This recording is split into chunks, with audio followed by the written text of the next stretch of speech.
सो hi everyone. Amendment part first के अंदर अपन लोगों ने एग्जामिशन देख लिया था, आरसीएम देख लिया था, सप्लाई का एक सर्कुलर था वो देख लिया था, लिक्विडेटेड डैमेजेस वाला, राइट। आईटीसी हमने शुरू किया था, तो आईटीसी को खत्म करते हैं। ऐसे अमेंडमेंट कोई खास ज़्यादा है नहीं, छोटे छोटे से हैं, ठीक है। कहाँ कहाँ पे एग्जाम के पॉइंट ऑफ व्यू से क्या इम्पैक्ट पड़ेगा वो मैं आपको बताता रहूँगा। जैसे अगर आप एग्जामिशन का अमेंडमेंट देखेंगे ना, तो वहाँ इम्पैक्ट पड़ सकता है। अगर आप टेलीग्राम पे कॉरिजोंडम भी देखेंगे ना, क्वेश्चन बैंक का, जैसे होटल की लिमिट 1000 थी, अब 0 कर दी, तो एग्जाम में क्वेश्चन पूछ सकते हैं। वन लाइनर जो क्वेश्चन आते हैं ना, जैसे एक क्वेश्चन आता है पूरा 5 नंबर का, जिसमें हो सकता है 1-2 पॉइंट पूछ ले, जीटी के बारे में पूछ ले, जीटी का फेयर इतना है। रिफंड चैप्टर में जो अमेंडमेंट हुए हैं, वहां से क्वेश्चन बन सकता है, तो वहां के क्वेश्चन मैं आपको करवाऊंगा अभी। अभी अपन आईटीसी पे आते हैं। अपन आईटीसी शुरू किया था, ठीक है। तो मैं अमेंडमेंट का सोर्स, ऑल तो हमारी बुक के अंदर अमेंडेड है चीजें सारी, लेकिन मैं अमेंडमेंट का सोर्स की सप्लीमेंट्री बुक यूज कर रहा हूँ, क्योंकि किसी के पास कोई सी बुक है, किसी के पास कोई सी बुक है, और सप्लीमेंट्री बुक में भी बहुत सारी चीजें काम की नहीं है। तो जो भी एग्जाम ओरिएंटेड काम काम चीजें, आई अश्योर यू, जो मैं अमेंडमेंट बता रहा हूँ, इसके बाहर अमेंडमेंट्स में आपसे कुछ नहीं पूछ सकता आईसीआई, ठीक है। चलिए, तो आईटीसी की अमेंडमेंट हमने शुरू करी थी, और आईटीसी के अमेंडमेंट में मैंने आपको ये बताया था कि एक 180 डेज वाला कॉन्सेप्ट मैं आपको बता रहा था, राइट। उसके अंदर क्या होता है, ध्यान से सुनिएगा मेरी बात। 180 डेज वाला कॉन्सेप्ट क्या था?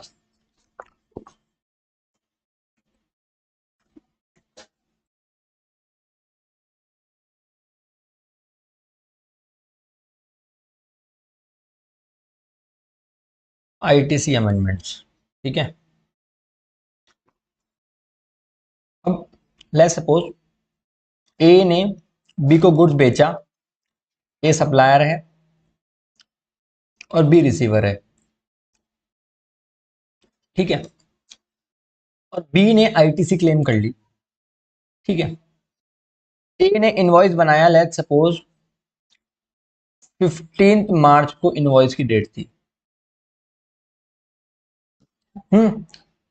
और बी ने क्या करा, इसकी आईटीसी क्लेम कर ली अप्रैल मंथ में, ठीक है। क्योंकि ए ने तो अपनी जीएसटी R1 में दिखा दिया था, तो इसकी 2B में रिफ्लेक्ट हो गया, और उसने आईटीसी क्लेम कर ली, और उस बंदे ने पेमेंट किया नहीं अभी तक, बी ने, राइट।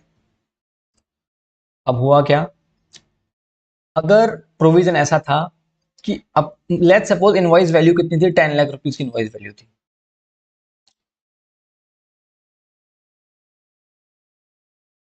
और जीएसटी का अमाउंट कितना था, 18% मान के चल लेते हैं, 1,80,000 क्या है जीएसटी का अमाउंट था, टोटल 11,80,000 का टोटल अमाउंट था। अब सुनिएगा, ए ने बी ने क्या किया, ए को पेमेंट ही नहीं किया, और 180 डेज निकल गए। 180 डेज कहां से देखते हैं, इनवॉइस की डेट से 180 डेज देखते हैं। तो होता क्या था कि, अब इस कॉन्सेप्ट को थोड़ा ध्यान से सुनना, जैसे ही 180 डेज खत्म होते थे ना,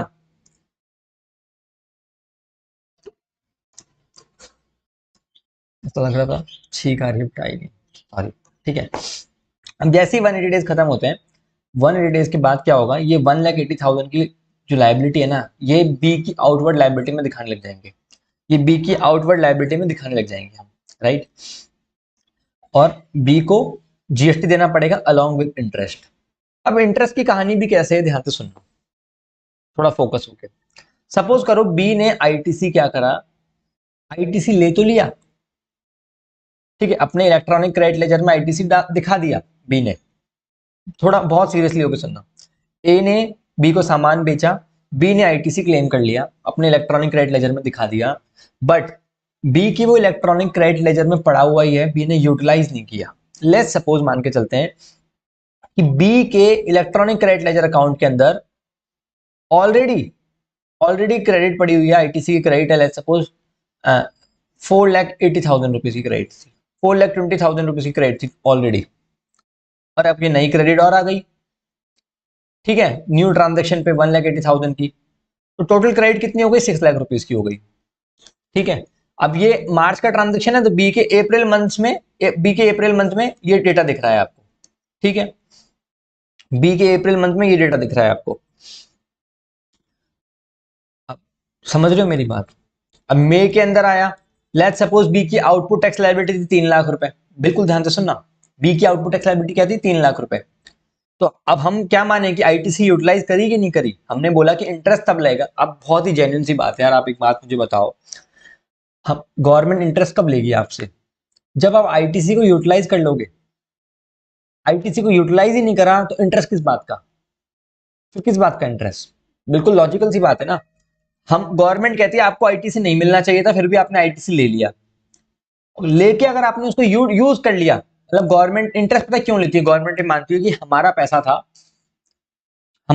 था जो आप यूज कर लिए, इसलिए हम आपसे इंटरेस्ट ले रहे हैं।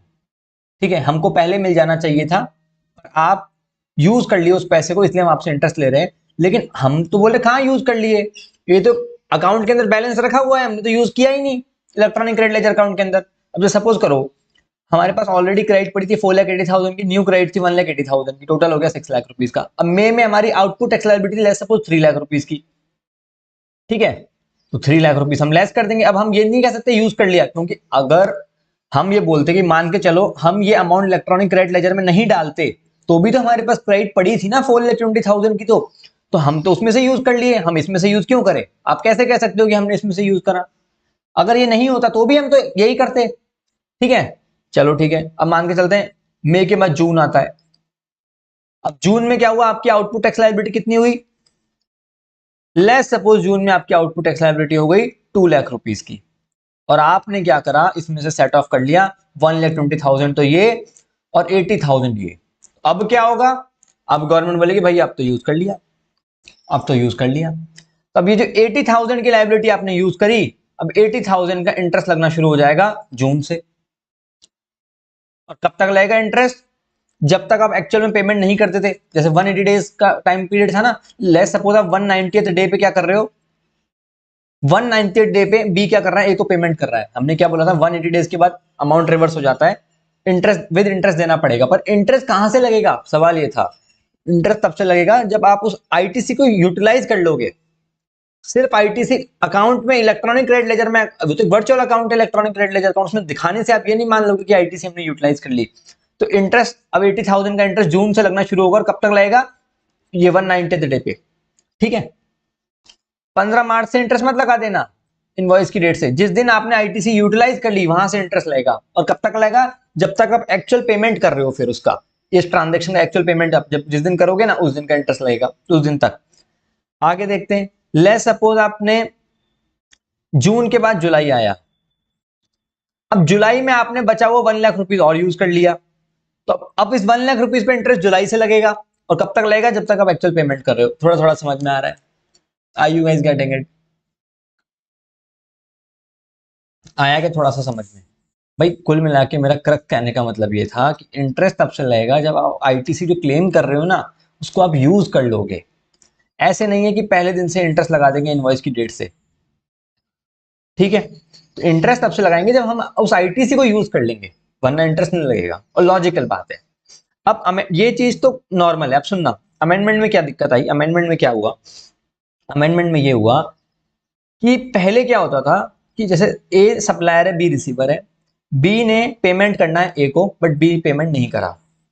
ठीक है, अब 180 डेज निकल गए, तो हम क्या करते थे कि जो अमाउंट था ना, ये जीएसटी का, ये आउटपुट टैक्स लायबिलिटी में दिखाते थे बी की 1 लाख, और इंटरेस्ट हम कैलकुलेट करते थे। अगर उसने आईटीसी यूटिलाइज कर ली, बी ने जो आईटीसी ली थी 1,80,000 की, तो इंटरेस्ट लगा देते थे, नहीं करी तो नहीं लगाते थे। ठीक है, अब पहले ऐसा भी होता था, लेट्स सपोज बी ने ए को क्या किया, 180 डेज से पहले 5,90,000 का पेमेंट कर दिया। टोटल अमाउंट कितना था? 11,80,000 था ना, तो 5,90,000 का पेमेंट कर दिया, आधा पेमेंट कर दिया। ठीक है, तो हम अपनी आउटपुट टैक्स लायबिलिटी में पता है क्या दिखाते थे? हम अपनी आउटपुट टैक्स लायबिलिटी में 90,000 की लायबिलिटी ही दिखाते थे, क्योंकि हम ये मानते थे कि 90,000 तो बंदा पे कर चुका। तो जो हम रिवर्स करते थे ना, तो कितना अमाउंट रिवर्स करते थे? जितना बच गया उतना प्रोपोर्शनेटली भी काम हो जाता था। आफ्टर अमेंडमेंट लॉ मेकर ने ये बोला कि अगर आपने 180 डेज में पूरा का पूरा पेमेंट नहीं किया, लेट्स सपोज आपने आधा ही किया, तो भी अब आउटपुट टैक्स लायबिलिटी में आपकी 1,80,000 ही ऐड होगा, ना कि 90,000 रुपीज। This was amendment. ठीक है, और कुछ भी नहीं था।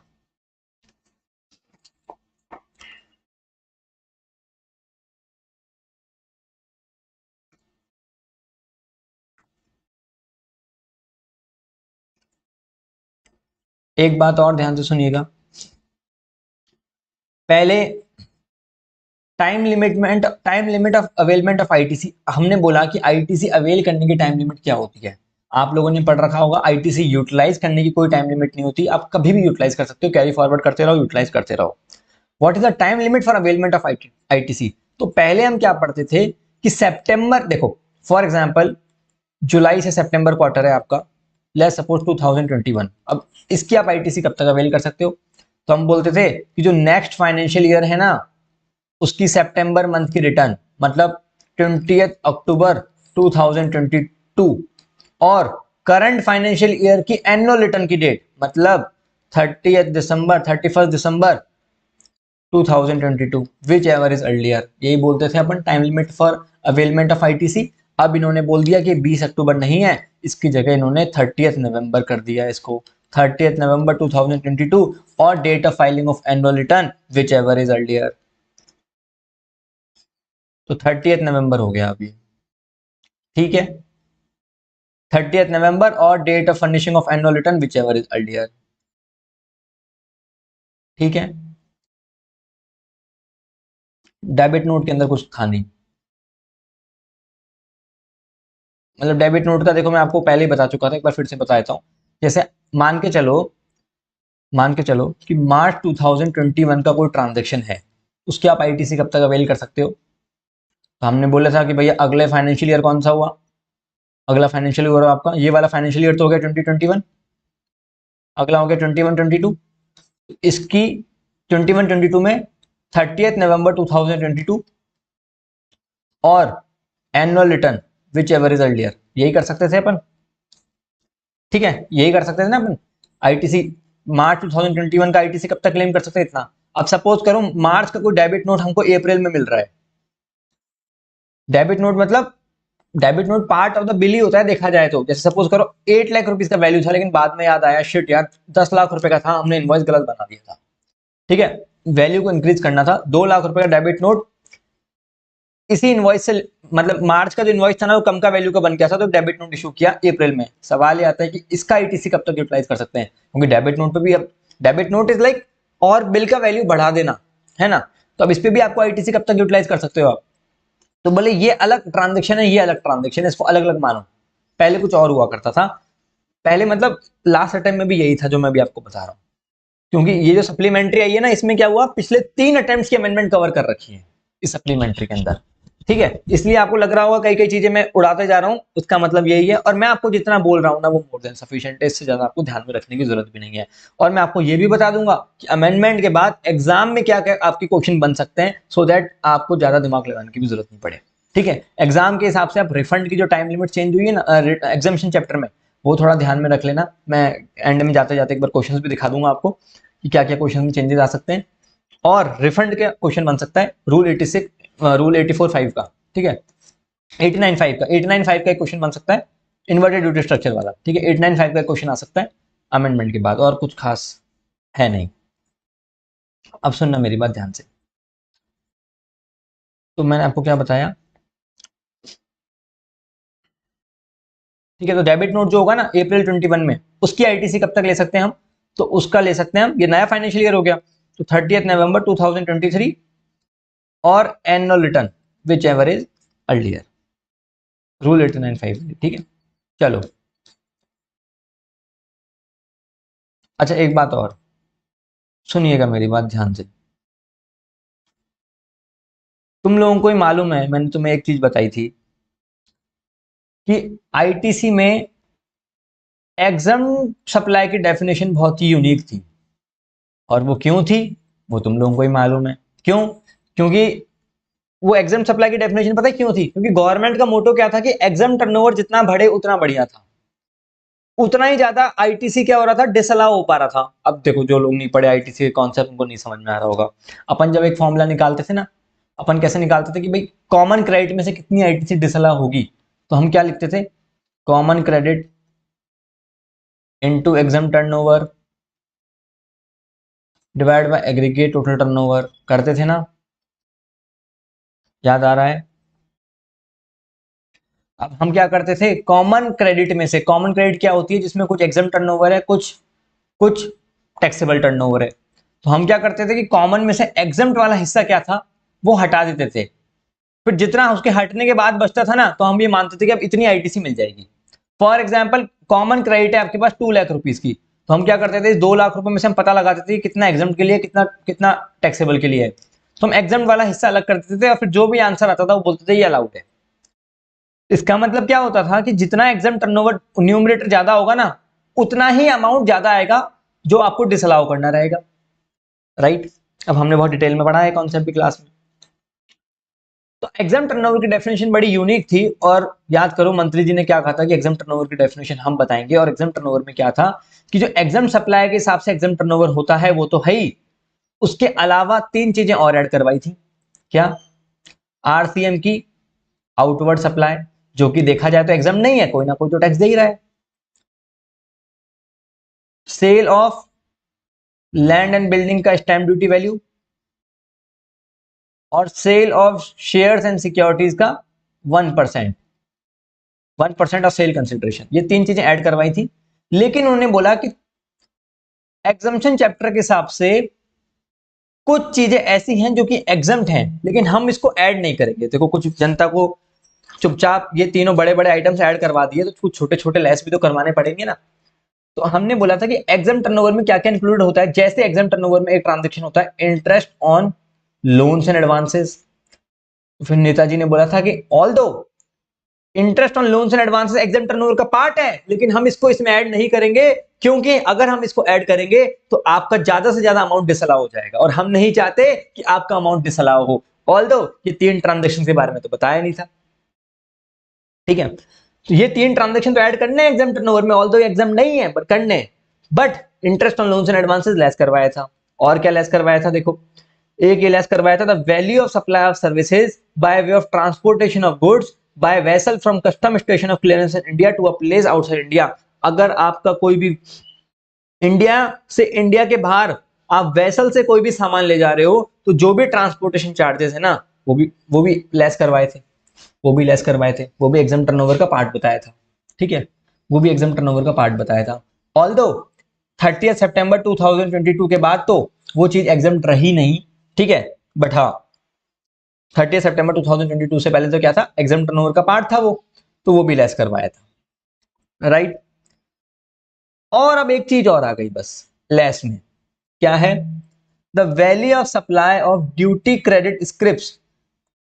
देखो क्या होती है ड्यूटी क्रेडिट स्क्रिप्ट, क्या होती है याद करो, जब हम एफटीपी पढ़ रहे थे ना तो हमने बोला था कि गवर्नमेंट अगर आपको कोई बेनिफिट देना चाहती है तो स्क्रिप्ट के फॉर्म में भी दे सकती है। स्क्रिप्ट क्या होती है? ड्यूटी क्रेडिट स्क्रिप्ट, कि आपको डायरेक्टली पैसा ना दे के आपको इसको, जैसे क्रेडिट कार्ड पे कैशबैक पॉइंट्स मिलते हैं ना, कुछ पॉइंट्स मिलते हैं, है ना, तो एक काइंड ऑफ आपको पॉइंट्स मिल गए कि आपने इतने का एक्सपोर्ट कर दिया तो हमने आपको इतने की ड्यूटी क्रेडिट स्क्रिप्ट दे दी। आप 3 स्टार एक्सपोर्टर हो, 4 स्टार एक्सपोर्टर हो, आपने इतने का एक्सपोर्ट कर दिया, इतने की ड्यूटी क्रेडिट स्क्रिप्ट क्या काम आती है कि जब भी आप कोई सामान इंपोर्ट करते हो ना तो उस पर जो कस्टम ड्यूटी देनी पड़ती है उसमें से आप इन पॉइंट्स को लेस कर लेते हो, क्रेडिट्स को यूज कर लेते हो आप। तो ये जो स्क्रिप्ट थी ना, कई बार सपोज करो आपके काम नहीं आ रही है, आपको पता है आपके पास खूब सारी ड्यूटी क्रेडिट स्क्रिप्ट पड़ी हैं, आप एक्सपोर्टर हो, ज्यादा इंपोर्ट का काम नहीं है तो आप यूज भी नहीं कर पाते इनको, तो आप इनको बेच भी सकते हो, नेगोशिएबल इंस्ट्रूमेंट की तरह काम आ जाती है। तो आप जब इनको बेचते हो ना तो उस पर कोई जीएसटी नहीं लगता ड्यूटी क्रेडिट स्क्रिप्ट पे, ठीक है, एग्जाम्प्ट होती है वो। बट इन्होंने बोला कि हम इसको एग्जाम सप्लाई में इंक्लूड नहीं करेंगे और ये चीज लेस कर देंगे, ठीक है। तो the value of supply of duty credit script, value of supply of all the exam होती है लेकिन एग्जाम टर्नओवर में इंक्लूड नहीं करेंगे,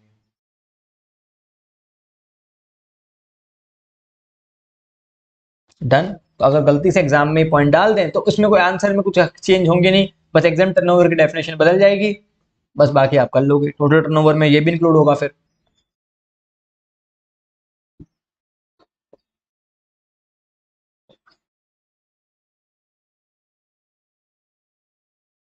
डन।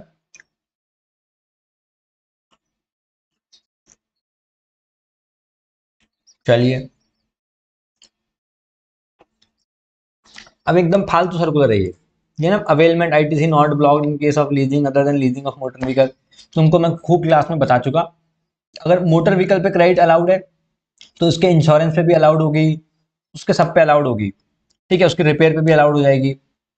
अब जैसे सपोज करो मोटर व्हीकल पे क्रेडिट अलाउड नहीं है, समझ रहे हो मेरी बात?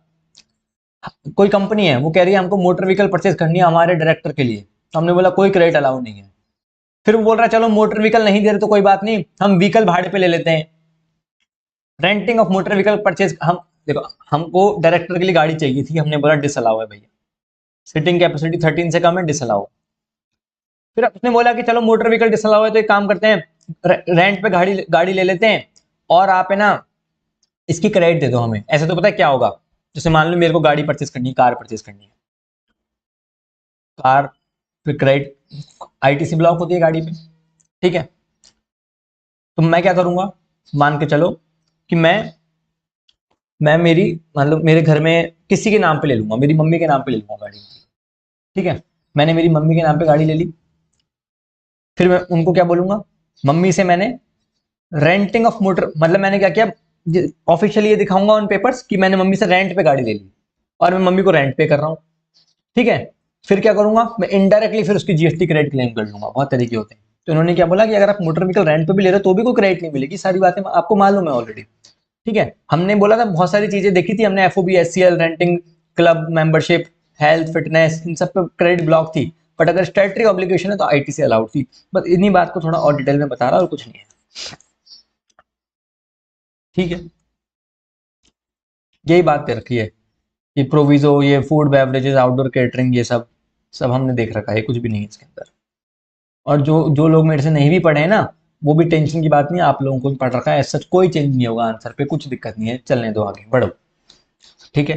ये हम कर चुके हैं। इन case of non payment of the value of supply, वही 180 डेज में पेमेंट नहीं किया तो सारा का सारा अमाउंट आउटपुट टैक्स लायबिलिटी में ऐड हो जाएगा। और इंटरेस्ट कैसे कैसे कैलकुलेट करना है वो भी हमने देख लिया, ठीक है।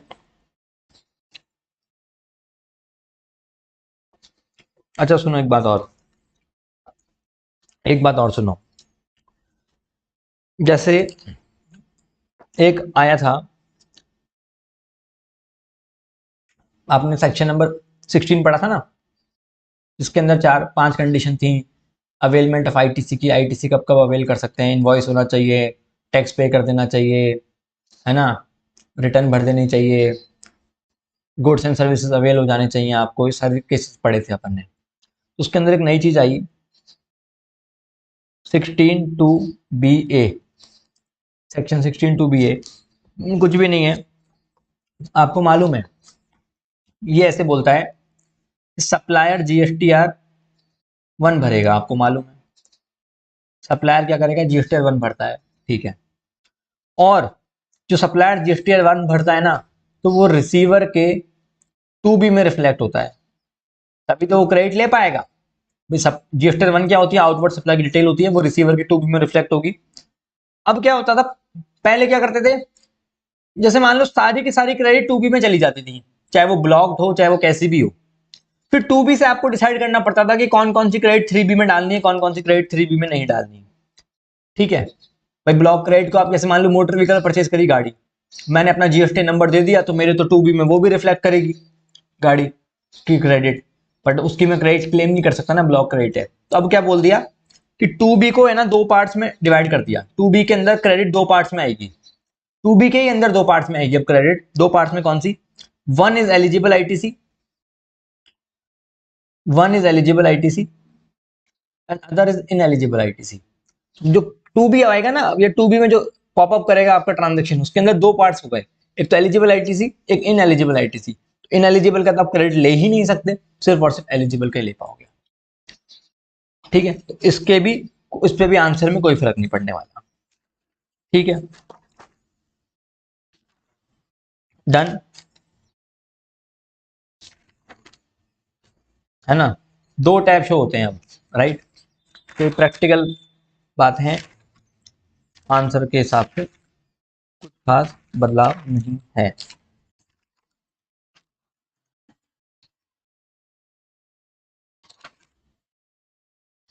चलिए डन, आईटीसी खत्म हो चुका है, आगे बढ़ते हैं।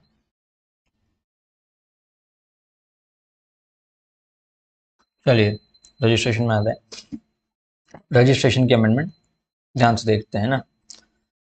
रजिस्ट्रेशन में ऐसा कुछ ज़्यादा चेंजेस नहीं है, मैं आपको बताता हूँ क्या क्या चेंजेस है रजिस्ट्रेशन के अंदर। पहली बात तो आपके अटेम्प्ट के लिए जो अमेंडमेंट हुई है वो ये हुई है कि अपन ने देखा था कि अगर आप इंटरस्टेड सप्लाई ऑफ गुड्स करते हैं तो आपको 40 लाख रुपीस का बेनिफिट मिल जाता है थ्रेशोल्ड का, याद आ रहा होगा, अगर आप इंटरस्टेड सप्लाई ऑफ गुड्स करते हैं तो। लेकिन कुछ चीज़ों पे, कुछ ट्रांजैक्शन पे वो 40 लाख रुपीस की लिमिट बेनिफिट अलाउ नहीं थी, ठीक है। कुछ ट्रांजैक्शन पे वो 40 लाख रुपीस की लिमिट अलाउ नहीं थी। वो कौन कौन से थे? तो हम बोलते थे कि पान मसाला, आइसक्रीम, टोबैको, पीआईटी वाले गुड्स पे, पीआईटी वाले गुड्स पे कंपोजिशन स्कीम में पीआईटी था, एरेटेड वाटर भी आता था कंपोजिशन स्कीम में, लेकिन रजिस्ट्रेशन में सिर्फ पीआईटी वाले गुड्स आता था कि ठीक है, जो लोग the following person engage in making following supplies, composition scheme में मैन्युफैक्चरर थे, कंपोजिशन स्कीम में मैन्युफैक्चरर थे, ठीक है। तो इन्होंने क्या बोला कि अगर कोई भी पर्सन जो इन गुड्स की सप्लाई में इन्वॉल्व होगा, ठीक है, पीआईटी पान मसाला आइसक्रीम टोबैको, तो उसको 40 लाख रुपीस का बेनिफिट नहीं मिलेगा, 20 लाख रुपीस का मिलेगा, राइट। बट उसके बाद फिर अमेंडमेंट के बाद ये लोग क्या क्या लाए, लेकिन अब कुछ आइटम्स और ऐड कर दिए इसके अंदर, पीआईटी के अंदर, जैसे fly ash bricks, fly ash aggregator, fly ash blocks, bricks of fossil meals और similar siliceous earth, building bricks, earthen और रूफिंग टाइल। ये आपके लास्ट टाइम भी था, इस बार भी है। इस बार में बस ये fly ash bricks, fly ash aggregator, fly ash block से और डाल दिया, कुछ भी नहीं है, आपको 2 बार पढ़ना पड़ेगा, हो जाएगा दिमाग में। और जिन लोगों ने ऑलरेडी पढ़ रखा है रजिस्ट्रेशन, जैसे मेरा रजिस्ट्रेशन का यूट्यूब पर लेक्चर भी पढ़ा है, उसमें भी मैंने यही करवाया है, तो वो तो इजीली बन गया होगा। अभी तक कुछ खास है नहीं इसके अंदर ऐसा, बस ये है कि पहले पान मसाला आइसक्रीम टोबैको था, अब ये नाम और ध्यान में रखो आप बस, ठीक है। अच्छा एक बात और सुनो, अब यहाँ पे क्या हुआ है देखो, विद इफेक्ट फ्रॉम 1 अक्टूबर 2022, ये अमेंडमेंट है। जो जो मैं बोल रहा हूँ बस वही सुनना, इससे ज्यादा कोई काम की है नहीं अमेंडमेंट। पहले ना ऐसा हुआ करता था, कैंसिलेशन ऑफ रजिस्ट्रेशन की, कब कब आपका रजिस्ट्रेशन कैंसिल कर देंगे, ठीक है, ऐसे करके एक पॉइंट था। और उसमें ऐसा था कि अगर आप कंपोजिशन स्कीम वाले हो, अब कंपोजिशन स्कीम वालों को ना एनुअल रिटर्न भरनी पड़ती है, कंपोजिशन स्कीम वालों को एनुअल रिटर्न भरनी पड़ती है, राइट। देखो कैंसिलेशन कैसे होता था, अगर आप मंथली स्कीम में हो और आपने लास्ट 6 मंथ्स की रिटर्न फाइल नहीं करी तो आपका रजिस्ट्रेशन कैंसिल कर देते थे, अगर आप मंथली स्कीम में हो तो। अगर आप क्यूआरएमपी स्कीम में हो, सुनना, क्यूआरएमपी स्कीम में तो क्वार्टरली रिटर्न भरनी पड़ती है ना, तो आपने लास्ट 2 रिटर्न फाइल नहीं करी तो आपका रजिस्ट्रेशन कैंसिल कर देते थे क्यूआरएमपी स्कीम में। और नॉर्मल स्कीम में लास्ट 6 महीने की तो आपका रजिस्ट्रेशन कैंसिल कर देते थे, ठीक है। क्यूआरएमपी स्कीम में भी इंडायरेक्टली 6 महीना ही हो गया ना, 3 महीने का एक क्वार्टर, तो 2 क्वार्टर की नहीं भरी तो रजिस्ट्रेशन कैंसिल कर देते थे, ठीक है। अब कंपोजिशन स्कीम में क्या होता था, उनको साल भर में एक ही रिटर्न भरनी होती है कंपोजिशन स्कीम वालों को। तो पहले ऐसा लिखा हुआ था कंपोजिशन स्कीम में, देखो एग्जिस्टिंग प्रोविजन क्या थे कि अगर आपने 3 कॉन्जिक्यूटिव टैक्स पीरियड की रिटर्न नहीं भरी, मतलब 3 साल 3 रिटर्न नहीं भरी, तो आपका रजिस्ट्रेशन कैंसिल कर देते थे, ऐसा था पहले लिखा हुआ, क्योंकि गलत लिखा हुआ था। अब इन्होंने क्या कर दिया, अब इन्होंने ऐसे कर दिया कि अगर आप कंपोजिशन स्कीम में आते हो और आपने रिटर्न नहीं भरी और रिटर्न ना बन, मतलब रिटर्न की ड्यू डेट खत्म हो गई और उसके ऊपर 3 महीने और चले गए, ठीक है। अब इन्होंने क्या लिखा, the return for a financial year beyond 3 months from the due date of furnishing of the said return, मतलब रिटर्न भरने की जो ड्यू डेट थी ना, साल भर में एक ही रिटर्न भरनी है, उसकी जो भी ड्यू डेट थी ना उससे 3 महीना ऊपर निकल गए, अभी तक आपने रिटर्न नहीं भरी तो कैंसिल कर देंगे। इसके हिसाब से तो दिख रहा था कि 3 साल तक अगर आपने रिटर्न नहीं भरी तो, क्योंकि 3 कॉन्जिक्यूटिव टैक्स पीरियड बोल रहा था ये, 3 कॉन्जिक्यूटिव टैक्स पीरियड, तो वो गलत था। अब इन्होंने बोल दिया कि भाई रिटर्न नहीं भरने, रिटर्न की जो ड्यू डेट थी उसको 3 महीने तक भी अगर आपने नहीं भरी तो रजिस्ट्रेशन कैंसिल कर देंगे, बस यही था, डन।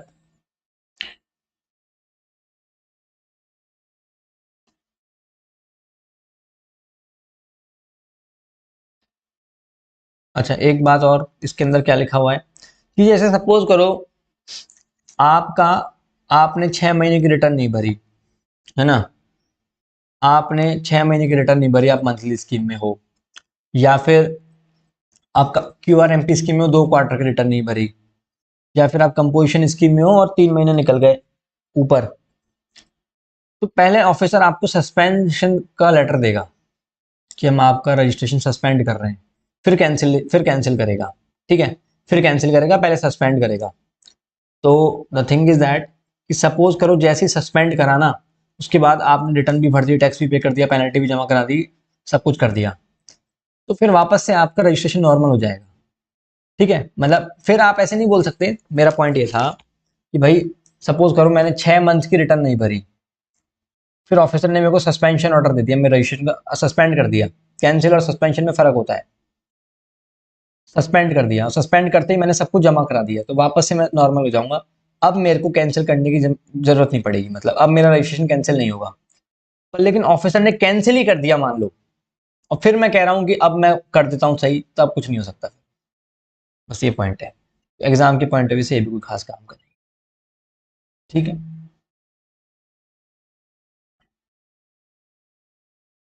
तो बस ये लिखा हुआ है, further where the registration has been suspended for contravention and the registration has not already been cancel. अगर सस्पेंड हुआ है और कैंसिल नहीं हुआ, तो सस्पेंशन को हम रिवोक कर सकते हैं अगर हम पेंडिंग रिटर्न भर दें। तो बस ये काला काला जो हुआ है, ब्लैक ब्लैक, ये अमेंडमेंट है, ये मैं आपको बोल के बता दिया, ठीक है।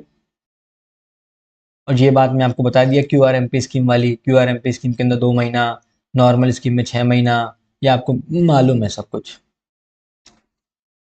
ऐसे लिखा बड़ा बड़ा है लेकिन कुछ है नहीं। डन, खत्म हो गया रजिस्ट्रेशन भी। आगे बढ़ लेते हैं, चलो। Tax invoice credit note debit note, इसके अंदर क्या लिखा हुआ है? अब देखो, इसके अंदर जो मेजर अमेंडमेंट है वो एग्जाम के पॉइंट ऑफ व्यू से वो यही था कि पहले ई इनवॉइसिंग की लिमिट 20 करोड़ थी, अब 10 करोड़ हो गई है। तो अपन क्लास में भी जब पढ़े तो 10 करोड़ ही पढ़े हैं अपन, कि ऐसा होता है ना कि अगर आपका किसी भी फाइनेंशियल ईयर में जब से जीएसटी आया है और अगर आपका टर्नओवर 10 करोड़ रुपए से एक्सीड हो गया, तो आपको कंपलसरी ई इनवॉइस बनाना पड़ेगा। याद करो, ई इनवॉइसिंग बी टू बी के केस में बनता था, बी टू सी के केस में जो डायनामिक क्यूआर कोड है उसकी लिमिट आज भी 500 करोड़ रुपए है, ठीक है। पर ई इनवॉइसिंग की 10 करोड़ हो गई, पहले भी इनवॉइसिंग की भी 500 थी, फिर 100 हुई, फिर 50 हुई, 20 हुई, अब 10 है, ठीक है। क्लियर है ई इनवॉइसिंग की लिमिट क्या थी? तो और ये भी ध्यान रखना, एग्जाम के पॉइंट ऑफ व्यू से क्या क्या क्वेश्चन बन सकता है, ये वाला क्वेश्चन बन सकता है, किन किन लोगों पे इनवॉइसिंग की जरूरत नहीं है। तो याद करो, अपन देखा था जीटीए पे नहीं है, मूवी टिकट्स वालों पे नहीं है, सिनेमा हॉल वालों पे, एसईजेड वालों पे नहीं है, एसईजेड यूनिट्स पे नहीं है, एसईजेड डेवलपर पे है लेकिन, ठीक है। और बैंकिंग और इंश्योरेंस और फाइनेंशियल इंस्टीट्यूशंस पे नहीं है। ये एग्जाम में क्वेश्चन बन सकता है, किन किन लोगों पे डायनेमिक क्यूआर कोड नहीं लगता, या फिर किन किन लोगों पे ई इनवॉइसिंग के प्रोविजन एप्लीकेबल नहीं होते। तो इसको एक बार देख के जाना, ठीक है। ई इनवॉइसिंग में बस ये 10 करोड़ वाली लिमिट थी, बाकी तो सब सेम है। डायनेमिक क्यूआर कोड में अभी भी 500 करोड़ रुपए लगेगा। अच्छा, एक बात और, क्या ई इनवॉइसिंग एक्सपोर्ट के केस में बनता है नहीं बनता? ये भी इंपॉर्टेंट चीज है। और क्या डायनेमिक क्यूआर कोड एक्सपोर्ट के केस में बनता है नहीं बनता? ये भी इंपॉर्टेंट चीज है। तो ध्यान रखना, डायनेमिक क्यूआर कोड एक्सपोर्ट के केस में नहीं होता, बट ई इनवॉइसिंग के प्रोविजन एप्लीकेबल होते हैं एक्सपोर्ट के केस में भी,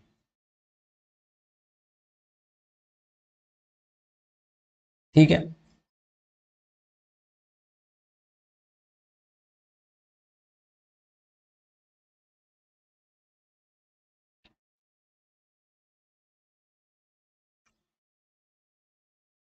ये भी इंपॉर्टेंट चीज थी, याद करो, लास्ट अटेम्प्ट के आरटीपी का क्वेश्चन था, अपने क्वेश्चन बैंक में भी अपन ने क्वेश्चन करवाया था। क्वेश्चन क्या था, मान के चलो, क्वेश्चन कैसे आया था,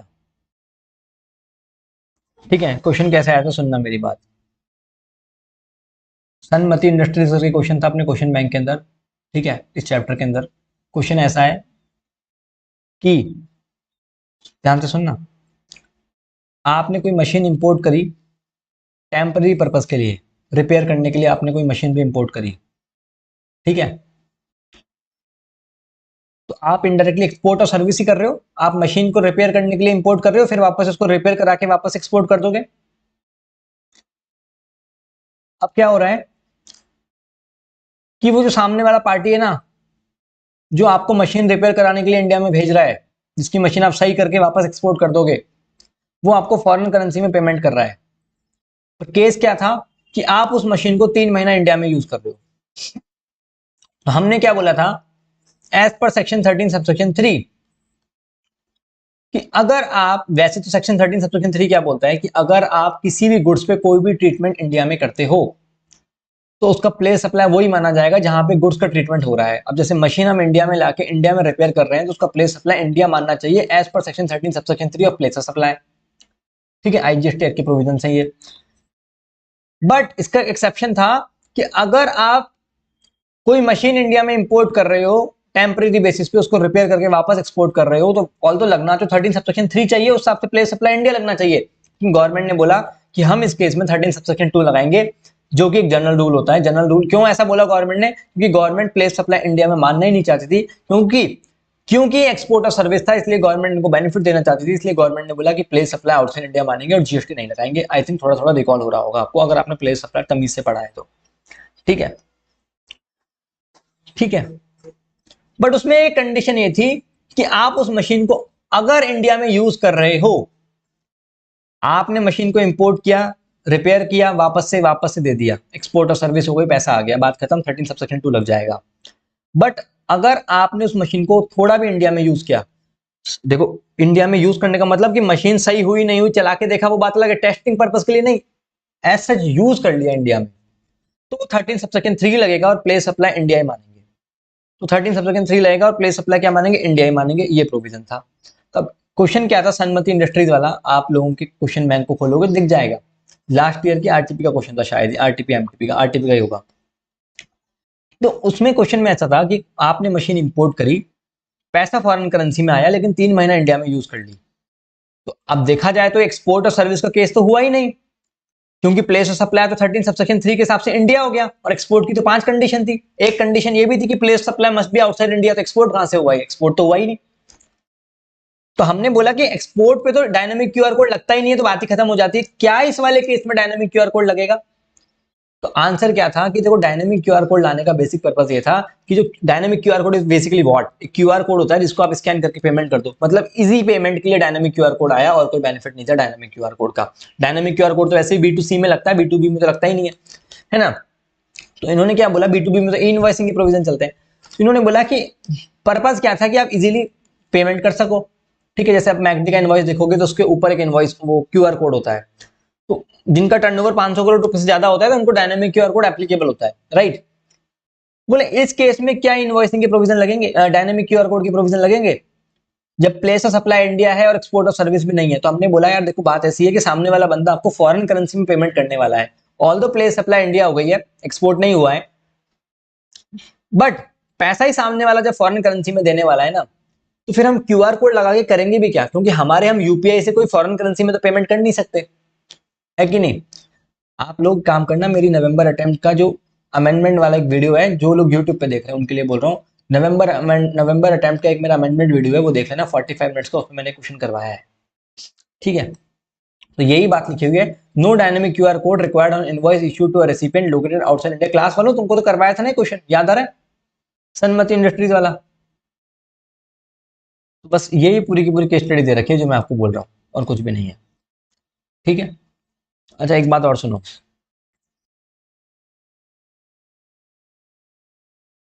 एक बात और सुनो,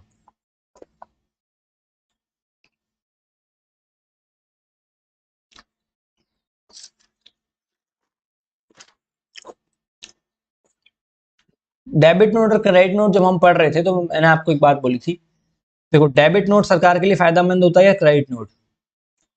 ऑफ कोर्स की बात है डेबिट नोट। डेबिट नोट क्या होता है, काइंड ऑफ इनवॉइस ही तो है डेबिट नोट। तो इनवॉइस आएगा तो गवर्नमेंट को जीएसटी मिलेगा, तो सरकार तो ये चाहती है डेबिट नोट आए, वैल्यू बढ़े, जीएसटी ज्यादा आएगा, तो गवर्नमेंट डेबिट नोट से ही खुश रहती है, क्रेडिट नोट से खुश नहीं रहती। तो बोले डेबिट नोट इशू करने की कोई टाइम लिमिट होती है क्या? गवर्नमेंट ने कहा कोई टाइम लिमिट नहीं होती, कभी भी कर दो। क्यों? क्योंकि गवर्नमेंट के पास जीएसटी आ रहा है इससे। तो टाइम लिमिट क्यों बताइए गवर्नमेंट? लेकिन क्रेडिट नोट की टाइम लिमिट थी, क्रेडिट नोट से नुकसान हो रहा था, वैल्यू कम हो रही थी। तो क्रेडिट नोट की टाइम लिमिट क्या थी? पहले कुछ और थी, अब क्या है वो ध्यान से सुनना। अब वही रख दी गवर्नमेंट ने, अगले फाइनेंशियल ईयर की 30 नवंबर और करंट फाइनेंशियल ईयर की annual return whichever is earlier. ठीक है, पहले वही था सितंबर मंथ की रिटर्न, और अब क्या कर दिया, 30 नवंबर और annual return whichever is earlier. खत्म होता है वाला चैप्टर भी। ठीक है,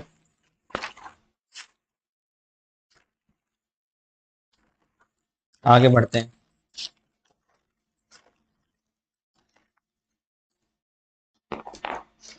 accounts and record and e-way bill में ऐसा कोई अमेंडमेंट नहीं है, ठीक है। अब आते हैं पेमेंट ऑफ टैक्स में, आ जाते हैं, इसमें थोड़े से अमेंडमेंट है पेमेंट ऑफ टैक्स में।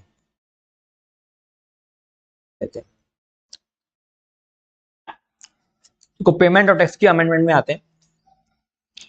पेमेंट ऑफ टैक्स में थोड़ी सी अमेंडमेंट है, ज़्यादा कुछ खास नहीं है, सुनना मेरी बात। और पेमेंट टैक्स शुरू करने से पहले मैं आपको थोड़ा सा इसका ब्रीफ दे देता हूँ। जैसे अगर अपन अपनी लायबिलिटी डिपॉजिट करवाते हैं, ठीक है, लेट्स सपोज सीजीएसटी की लायबिलिटी, एसजीएसटी की लायबिलिटी, आईजीएसटी की लायबिलिटी, इंटरेस्ट की लायबिलिटी, पेनल्टी की लायबिलिटी, बेसिकली दो तरह के हेड होते हैं, मेजर हेड और माइनर हेड, ठीक है। मेजर हेड के अंदर क्या क्या होता है, जैसे सीजीएसटी, एसजीएसटी, आईजीएसटी और कॉम्पन्स और सेस, ठीक है, सीजीएसटी, एसजीएसटी, आईजीएसटी और सेस। और माइनर हेड जैसे tax, interest, penalty, fees, others, ये माइनर हेड होते हैं। ये बेसिकली है क्या, देखो जैसे अगर आप जीएसटी की लायबिलिटी जमा कराने जाते हो ना, जैसे मान के चलो आप जू में घूमने गए, जू में 3 काउंटर बने हुए हैं, बोले एक चिल्ड्रन का, एक फीमेल्स का और एक मेल्स का, 3 काउंटर बने हुए हैं। आपको बोला कि टिकट के पैसे जमा कराने, तो आप बच्चों के लिए इस काउंटर पे जमा कराओगे, फीमेल्स के लिए इस काउंटर पे जमा कराओगे, मेल्स के लिए इस काउंटर पे जमा कराओगे, right. In the same way आपको ऐसा बोला जाता है कि अगर आपको आईजीएसटी की लायबिलिटी जमा करानी है, सीजीएसटी की, एसजीएसटी की, तो उनके हेड के अंदर आपको पहले पैसे जमा कराने पड़ेंगे सेपरेट सेपरेट हेड में, फिर आप उस हेड में से पैसा डिडक्ट हो जाएगा, राइट।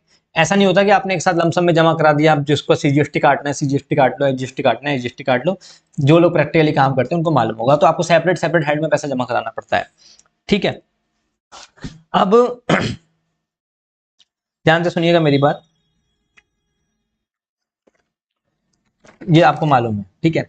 अब पहले एक ऐसा प्रोविजन था, पहले ऐसा प्रोविजन था कि सपोज करो आपके सीजीएसटी आईजीएसटी हेड में एक्स्ट्रा पैसा है और आपको चाहिए सीजीएसटी एसजीएसटी में, सीजीएसटी में चाहिए, मतलब आईजीएसटी में ज्यादा है और सीजीएसटी में कम पड़ रहा है, तो हम क्या करते थे, एक फॉर्म फिल करते थे, एक फॉर्म फिल करते थे और उस फॉर्म फिल करने के बाद क्या करते थे कि सीजीएसटी का आईजीएसटी का पैसा सीजीएसटी में चला जाता था, ठीक है। और देखा जाए ना तो गवर्नमेंट लेवल पे भी ये ट्रांजेक्शन होता था कि भाई सेंट्रल गवर्नमेंट क्या करती थी, रेस्पेक्टिव उस गवर्नमेंट को जाके पैसे देती थी। लेट्स सपोज आईजीएसटी का पैसा एसजीएसटी को चाहिए, तो आईजीएसटी का पैसा एसजीएसटी को चला जाता था, एक फॉर्म फिल करना पड़ता था, कोई दिक्कत की बात नहीं है, अंदर ही अंदर ट्रांजेक्शन हो जाता था, मतलब, ठीक है। उससे पहले क्या होता था, सुनना मेरी बात, देखो एज ऑफ नाउ क्या होता है कि अगर आपको आईजीएसटी में एक्स्ट्रा पैसा पड़ा हुआ है और एसजीएसटी में डलवाना है तो डल जाता है, ठीक है। पहले क्या होता था, पहले ऐसा होता था, मतलब पहले मतलब एक दो साल पहले, एक दो साल पहले क्या होता था कि आपको आईजीएसटी से रिफंड लेना पड़ता था, रिफंड आपके बैंक अकाउंट में आता था, फिर आप वो पैसा उठा के आईजीएसटी में डालते थे, ऐसा होता था पहले, ठीक है। थोड़ा लंबा प्रोसेस था। तो अभी तो आप क्या करते हो, जीएसटी पीएमटी 09 फॉर्म भरते हो और फॉर्म फॉर्म भरने के बाद क्या करते हो, पैसा एक हेड से दूसरे हेड में ट्रांसफर हो जाता है, अगर आपने काम किया होगा तो आपको मालूम होगा, ठीक है। चलो ये चीज तो बड़े सॉर्टेड है कि भाई फॉर एग्जांपल आप किसी भी माइनर हेड से मेजर हेड से पैसा एक दूसरे हेड में डालना चाहते हो तो आप आराम से डाल सकते हो, बेफिक्र, कोई दिक्कत की बात नहीं है, ठीक है। ये तो चल रहा है प्रोविजन, बढ़िया। अब दिक्कत क्या हो रही थी, दिक्कत ये हो रही थी, मान के चलना कि मेरी 4 ब्रांचेस हैं, एक जयपुर के अंदर है, एक दिल्ली के अंदर है, मान चलो मेरी 2 ब्रांचेस हैं, जयपुर में एक दिल्ली में है, ठीक है।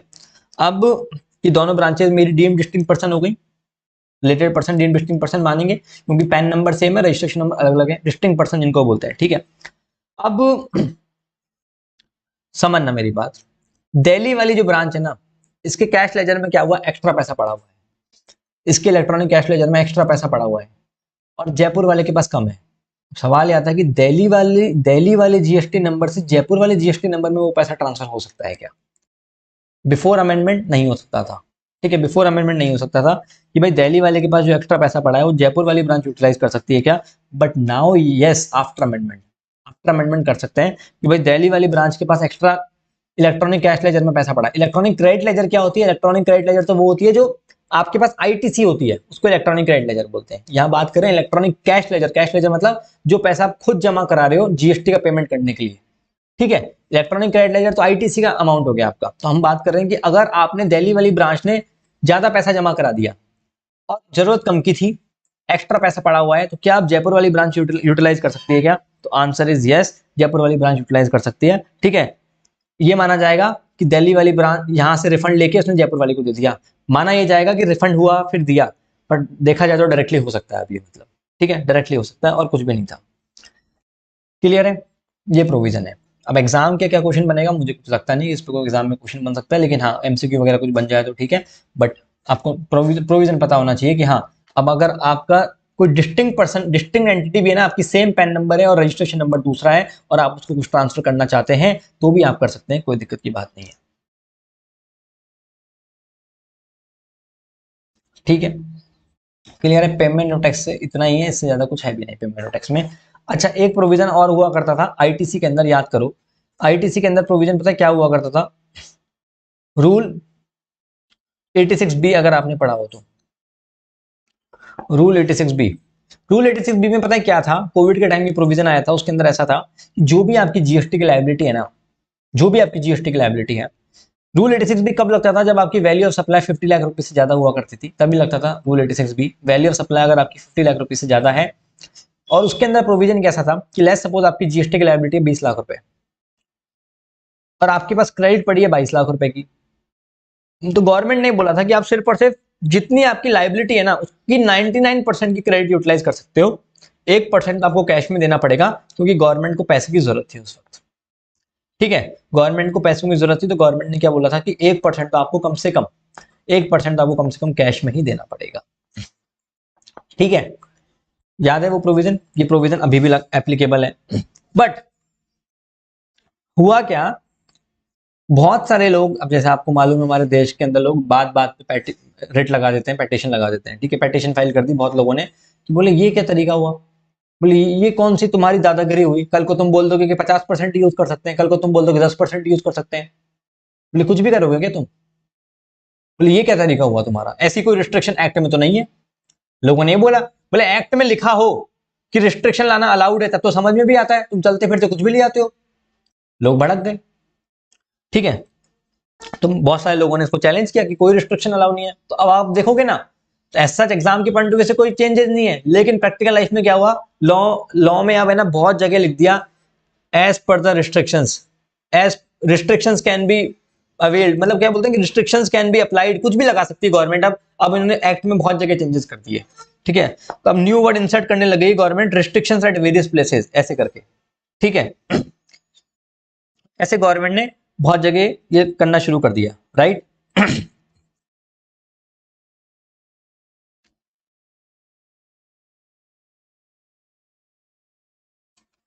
क्लियर है? तो बेसिकली ये कुछ भी नहीं है, देखो इसके अंदर क्या लिखा है, ध्यान से देखना। ये जो रूल 86 बी के बारे में जो लिखा हुआ है, ठीक है, इसके अंदर ऐसा लिखा हुआ है कि रूल 86 का जस्टिफिकेशन है। 86 बी का मतलब ऐसे बोलते हैं ना, मान के चलना कि कोई इंसान गलती कर रहा है, कोई इंसान गलती कर रहा है और आप उसका जस्टिफिकेशन दे रहे हो ना कि नहीं नहीं कोई दिक्कत की बात नहीं है, अब हम ऐसा कर लिया, मतलब ये रूल 86 बी को जस्टिफाई कर रहे हैं। जस्टिफाई क्या कर रहे हैं कि देखो अब हमने लॉ में क्या कर दिया, ये रिस्ट्रिक्शंस वर्ड ऐड कर दिया, तो हम रिस्ट्रिक्शन भी लगा सकते हैं अब। ठीक है, तो उसके सपोर्ट में बात बोल रहा है, ये जस्टिफाई कर रहा है रूल 86 बी को। तो इन्होंने बोल दिया हम वर्ड रिस्ट्रिक्शन डाल रहे हैं हर जगह, तो अब रूल 86 बी जैसे प्रोविजन भी आ सकते हैं, कोई दिक्कत की बात नहीं है। ठीक है, और कुछ भी नहीं है। डन। अच्छा एक बात और, पहले आप इलेक्ट्रॉनिक कैश लेजर में पैसा कैसे जमा कराते थे? तो आप इलेक्ट्रॉनिक कैश लेजर में पैसा पहले internet banking, debit card, credit card, NEFT, RTGS से करवाते थे। ठीक है, नहीं 86 बी एलिमिनेट तो नहीं हुआ अभी तक, पर 86 बी पे क्वेश्चन आएगा भी नहीं आपके। अगर एलिमिनेट हो जाता तो फिर अमेंडमेंट ही क्यों आती? अब सुनना मेरी बात ध्यान से।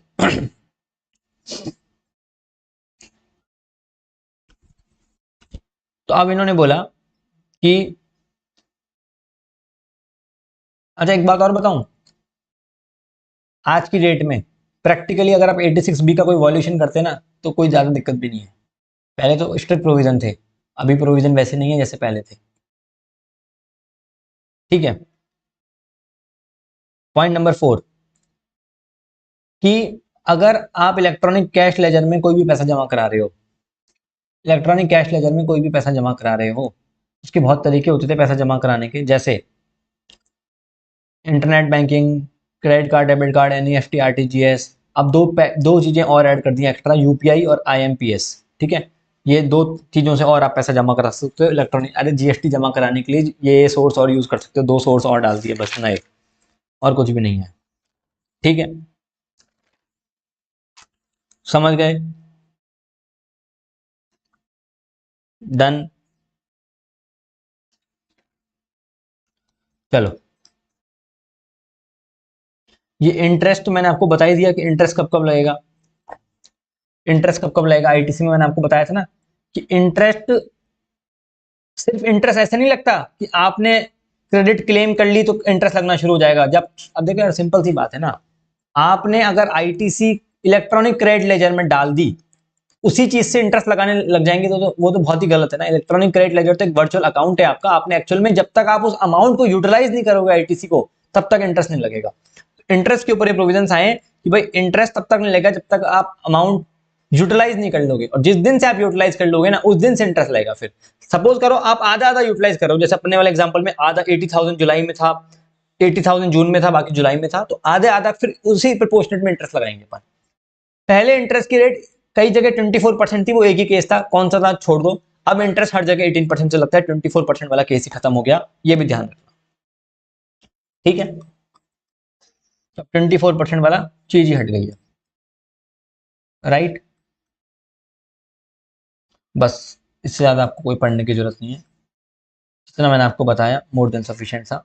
अच्छा, एक बात और क्या थी, एक बात ये थी कि अगर आप, ये है ना, जहां जहां पे 30 सितंबर था ना, रेक्टिफिकेशन ऑफ एरर, जैसे कोई इलेक्ट्रॉनिक कॉमर्स ऑपरेटर है, सुनना मेरी बात, क्या हो रहा था मैं आपको बताता हूँ। जैसे मान के चलो आप ईसीओ के थ्रू कोई सामान बेच रहे हो, है ना, और ईसीओ क्या कर रहा है, आपका टीसीएस काट रहा है। ठीक है, और मान के चलो कि ईसीओ ने कुछ गलती कर दी, एरर कर दिया।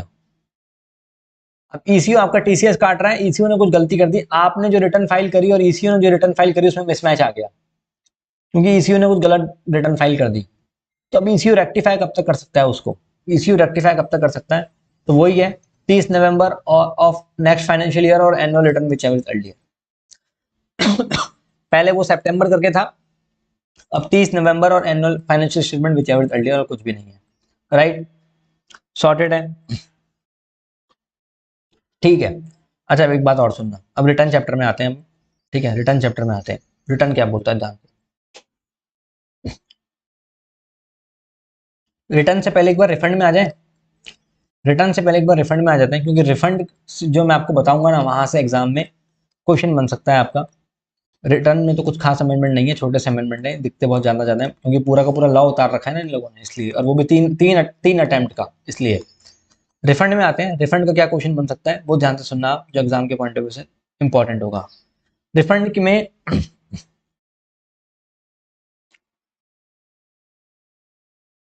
चलो रिफंड शुरू करते हैं।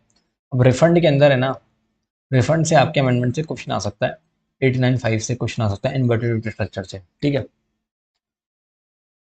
क्या बोलता है रिफंड, जो ब्लैक ब्लैक में है वो अमेंडमेंट है। अच्छा, एक बात, कुछ छोटी छोटी चीजें थी, जैसे रिफंड की ड्यू डेट क्या थी, रिफंड कब तक आप अप्लाई कर सकते हो, रिफंड की 2 साल के अंदर अप्लाई कर सकते हैं फ्रॉम द रेलिवेंट डेट। अब रेलिवेंट डेट हर केस में अलग अलग थी, लेकिन एक केस था कि जो यूएन बॉडीज हैं, यूएन एम्बेसीज है ना, फॉरेन एम्बेसीज, वो हर क्वार्टर के एंड से 18 मंथ्स के अंदर अप्लाई कर सकते थे, उनके लिए ऐसा था। पर अब वो टाइम लिमिट 2 साल ही कर दी, 18 मंथ की जगह 2 साल कर दी, इतना ध्यान में रखना। ठीक है, वो टाइम लिमिट 2 साल कर दी, राइट। दिल्ली मैराथन में प्रिंटेड नोट्स आप अपनी बुक्स वगैरह लेके आओ, यही वाली। ठीक है, मैं सोच रहा हूँ प्रिंटेड नोट्स में मैं कुछ आपको और प्रोवाइड करवा दूंगा। ठीक है, अब ध्यान से सुनना, अमेंडमेंट क्या क्या हुए हैं, काम की चीज जो एग्जाम में आपके बन सकती है। ठीक है, वो चीज करते हैं अपन। पहले तो अपन 89(4) में आते हैं, फिर 89(5) में आएंगे। 89(4) मतलब zero rated supply, zero rated supply 894। ठीक है, इसके अंदर क्या था, इसके अंदर ऐसा था, इसका फॉर्मूला क्या था, ध्यान से सुनिएगा। Net ITC into turnover of zero rated supply of goods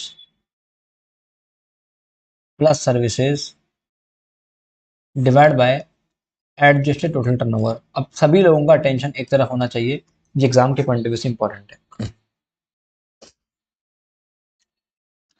net ITC into turnover of zero rate supply of goods and services divide by adjusted total turnover, ये फॉर्मूला हुआ करता था। नेट आईटीसी 894 के अंदर किस किस का यूज करते थे अपन? नेट आईटीसी इनपुट्स का भी यूज करते थे और इनपुट सर्विसेज का भी यूज कर सकते थे। इनपुट्स का भी यूज करते हैं नेट आईटीसी, इनपुट सर्विसेज का भी यूज करते हैं नेट आईटीसी, ठीक है। Turnover of zero rated supply of goods and services, अब बिल्कुल फोकस के साथ सुनना। जो नेट आईटीसी अपन यूज करते हैं ना, वो इनपुट्स और इनपुट सर्विसेज दोनों का यूज करेंगे 894 के अंदर।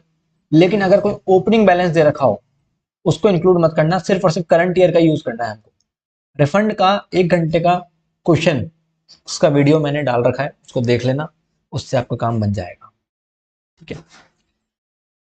अब एडजस्टेड टोटल टर्नओवर के अंदर क्या करते थे हम? एडजस्टेड टोटल टर्नओवर के अंदर, एडजस्टेड टोटल टर्नओवर के अंदर हम बोलते थे कि exempt supply adjusted total turnover में इंक्लूड होती नहीं है, और ऐसी सप्लाई जिसका बेनिफिट हम रूल नंबर 89 4A और 4B में ले चुके, वो भी एडजस्टेड टोटल टर्नओवर में इंक्लूड नहीं होती,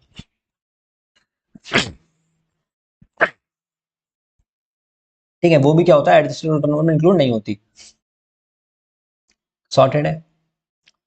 एग्जाम सप्लाई भी इंक्लूड नहीं होती, 89 4A 4B वाली भी इंक्लूड नहीं होती एडजस्टेड टोटल टर्नओवर। चलिए जी आगे बढ़ते हैं।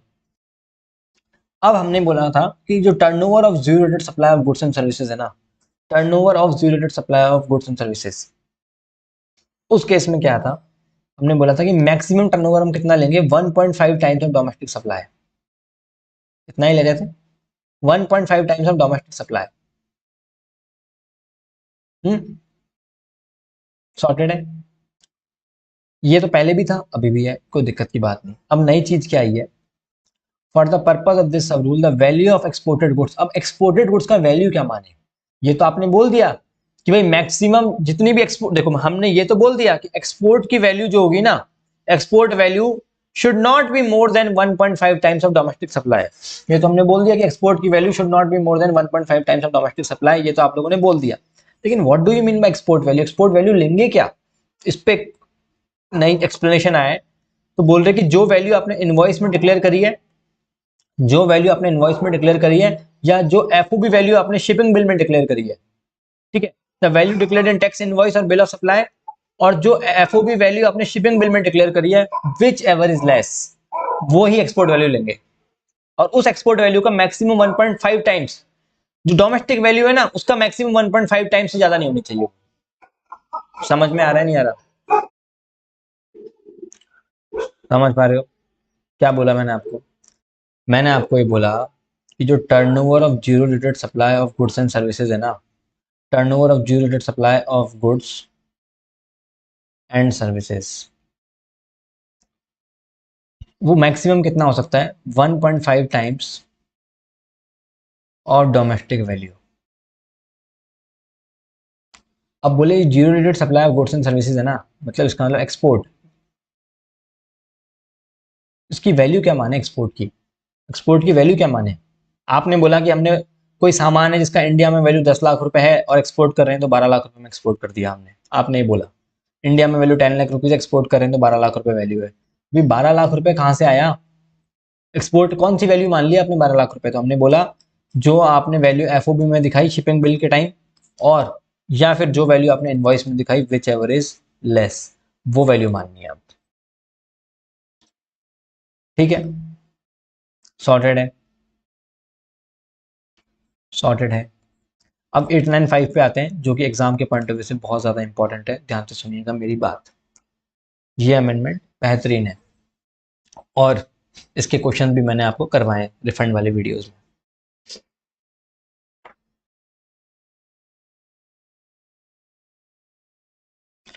Inverted duty structure, inverted duty structure का मतलब क्या होता है? इन्वर्टेड ड्यूटी स्ट्रक्चर का मतलब ये होता है कि इनपुट पे रेट ज्यादा है, हायर रेट है इनपुट पे, और आउटपुट पे रेट कम है। फॉर एग्जांपल कोई प्रोडक्ट है, कोई प्रोडक्ट है, ठीक है,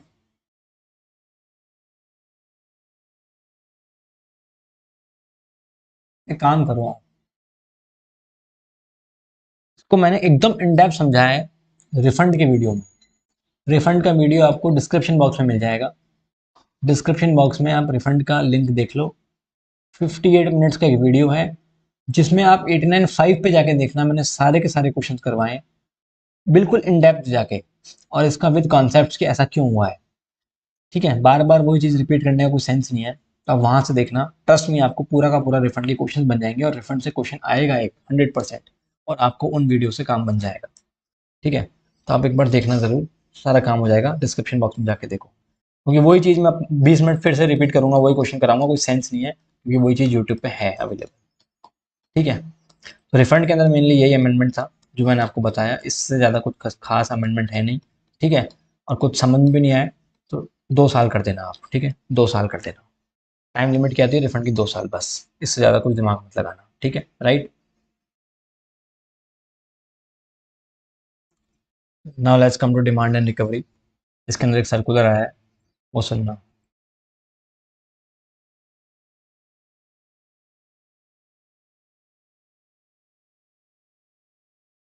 अब डिमांड एंड रिकवरी क्या है? एक सर्कुलर आया डिमांड एंड रिकवरी, बाकी सब कुछ सेम है। सर्कुलर क्या है ध्यान से सुनिएगा, समझ में आ जाएगा, आसान से सर्कुलर है। ठीक है, क्लास में तो वैसे अपन ने बहुत डिटेल में कर लिया है, पर यहाँ पे बता देता हूँ। मान के चलना कि 2 लोग हैं, एक मयूर है और एक मयूरी है। मयूर है, मयूरी है। मयूर ने, सुनना फटाफट, केस नंबर 1,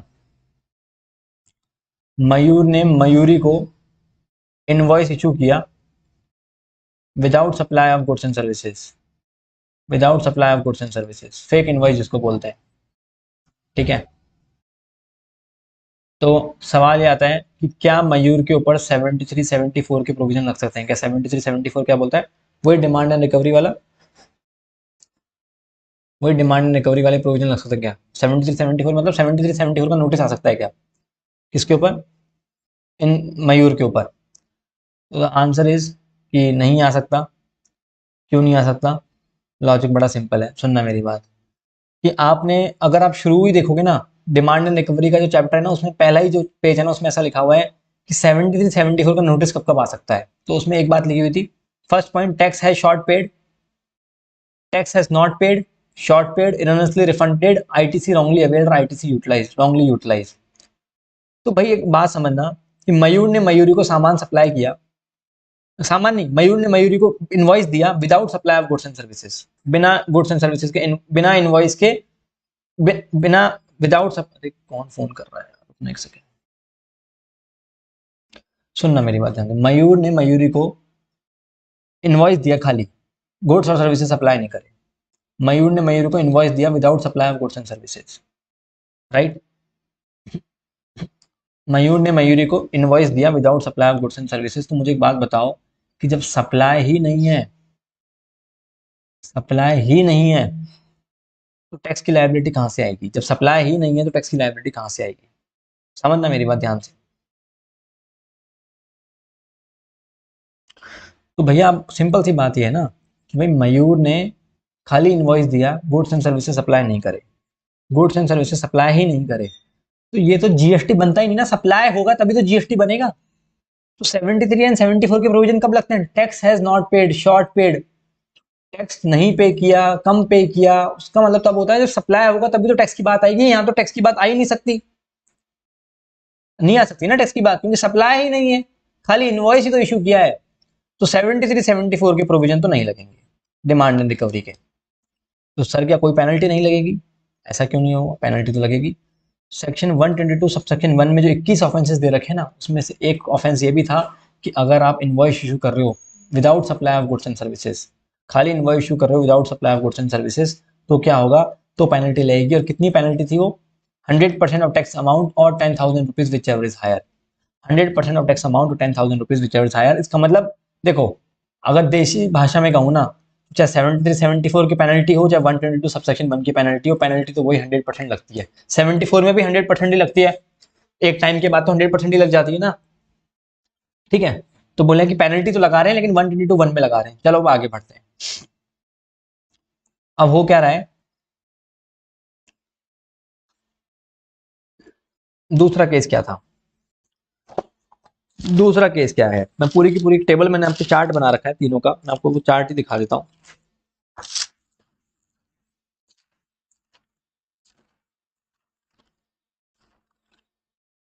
अब केस 2 ऐसा है, ध्यान से सुनना।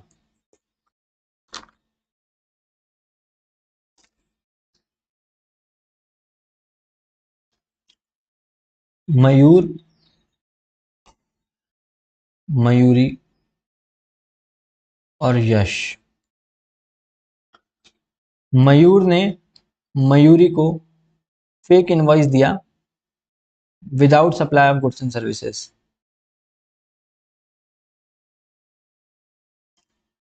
मयूरी ने यश के साथ एक्चुअल सप्लाई करी, एक्चुअल सप्लाई, और यश को टैक्स इनवॉइस भी दिया। समझना मेरी बात ध्यान से। मयूर ने मयूरी को फेक इनवॉइस दिया विदाउट सप्लाई ऑफ गुड्स, और मयूरी ने यश को एक्चुअल सप्लाई करी और टैक्स इनवॉइस भी इशू करा। पर गलती क्या हुई, जो यश से टैक्स आया ना मयूरी के पास, तो मयूरी ने ये आईटीसी क्लेम कर ली। जो ये फेक इनवॉइस मयूर से मिला था ना, उसकी आईटीसी क्लेम कर ली मयूरी ने, और जो आउटवर्ड जीएसटी आया है ना, उसमें से सेट ऑफ कर लिया। समझ पा रहे हो क्या केस चल रहा है भाई? यश से जो टैक्स आया ना मयूरी के पास, उसमें से मयूरी ने क्या किया, फेक आईटीसी क्लेम कर ली उस आउटवर्ड लायबिलिटी में से, मतलब गवर्नमेंट को टैक्स कम दिया। कुल मिला के गवर्नमेंट के पास टैक्स नहीं पहुंचा जो कि पहुंचना चाहिए था, नहीं पहुंचा। फेक आईटीसी क्लेम करी गई है, बिल्कुल करी गई है। ठीक है, अब इस केस में क्या होगा सुनना। अब मयूर पे तो 121 की प्रोविजन लगे ही थे कि issue of invoice without supply of goods and services, और 100% ऑफ टैक्स अमाउंट और 10,000 रुपीज की पेनल्टी लगाई थी, विच एवर इज हायर। ठीक है, अब आते हैं मयूरी का क्या करना है। ठीक है, तो अब गवर्नमेंट बोल रही है कि मयूरी जी, आपने एक्चुअल सप्लाई करी है और शॉर्ट पेमेंट किया है हमको जीएसटी का, क्योंकि करना चाहिए था ज्यादा, आपने शॉर्ट पेमेंट कर दिया गलत तरीके से आईटीसी क्लेम करके। तो शॉर्ट पेमेंट आपने क्लेम कर लिया और एक्चुअल सप्लाई करी है, तो आपके ऊपर सेक्शन नंबर 74 की प्रोविजन लगा देंगे हम, आपके ऊपर सेक्शन नंबर 74 के प्रोविजन लगा देंगे। ठीक है, समझ में आ रहा है? आपके ऊपर सेक्शन नंबर 74 के प्रोविजन लगा देंगे। अब और सुनना, और मयूरी को क्या बोला गवर्नमेंट ने, सेक्शन नंबर 74 में भी 100% पेनल्टी लग जाती है एक टाइम के बाद तो। ठीक है, क्लियर है? समझ में आया यहाँ पे? यहाँ तक क्लियर है? तो अब अगर आप क्रक्स देखोगे ना अगर इस वाले प्रोविजन का, तो या तो आपके ऊपर सेक्शन 1:1 लग रहा है या 74 लग रहा है। 74 लगने के कुछ रूल्स थे, अगर सप्लाई होना चाहिए वो होना चाहिए। अगर 74 लग रहा है तो 74 लगेगा, अगर 74 नहीं लग रहा तो सेक्शन 122 सब सेक्शन 1 में आप आ जाओगे। ठीक है, तो सेक्शन 122 सब सेक्शन 1 में आप चले जाओगे। ठीक है, अब आगे सुनना मेरी बात। तीसरा केस, तीसरा केस, मयूर ने मयूरी को और मयूरी ने यश को क्या दिया, फेक इनवॉइस दिया। और क्या दिया? मयूर ने मयूरी को फेक इनवॉइस दिया without supply of goods and services. Mayuri ने भी यश को दिया fake invoice without supply of goods and services. क्या चेंज चल रही है, समझ रहे हो मेरी बात? ठीक है, अब देखो इस केस में सेक्शन नंबर 73 और 74 की तो बात ही नहीं आएगी, क्योंकि सेक्शन 73 और 74 की बात क्यों नहीं आएगी इस वाले केस में, क्योंकि एक्चुअल सप्लाई ही नहीं है, एक्चुअल सप्लाई ही नहीं है 73 74 में तो। लेकिन मयूरी के ऊपर दो पेनल्टी लगेंगी, एक 122 सबसेक्शन 1 2 की और एक 122 सबसेक्शन 7 की। ये दो पेनल्टी क्यों लगेंगी मयूरी के ऊपर? क्योंकि एक में तो मयूरी ने फेक इनवॉइस एक्सेप्ट किया है और दूसरी में मयूरी ने फेक इनवॉइस इशू किया है। ठीक है, तो ये दो जगह लायबल हो जाएगी मयूरी भाई, एक तो इससे ले रही है और एक इसको दे रही है। ठीक है, तो अब क्या होगा, 73 74 नहीं लगेगा, 122 1 सबसेक्शन 2 और 7 लग जाएगा। कुल मिला के अब आपको डिटेल में जाने की जरूरत नहीं है, आपको इतना ध्यान रखना है इधर 73 एंड 74, पहले भी था ये प्रोविजन, पहले भी यही बात लिखी हुई थी, इधर 73 74 और सेक्शन 121, विच एवर, मतलब दोनों में से जो भी लग जाए, या तो 73 74 में आ गए तो वो बेटर है, नहीं तो फिर इसमें आ जाओ। इसके ऊपर एक फर्दर क्लैरिफिकेशन दिया है बस, एक सर्कुलर इशू करके, और कुछ भी नहीं है बस। एक क्लैरिफिकेशन के प्रोविजन आए बस, ये जितने भी दिख रहे हैं ना आपको, ये क्लैरिफिकेशन है, ये इशू क्लैरिफिकेशन, इशू क्लैरिफिकेशन, बाकी चीज तो पहले भी यही थी। पूरा का पूरा यही समझाया जो मैंने आपको समझाया, ठीक है। बिल्कुल ठीक है।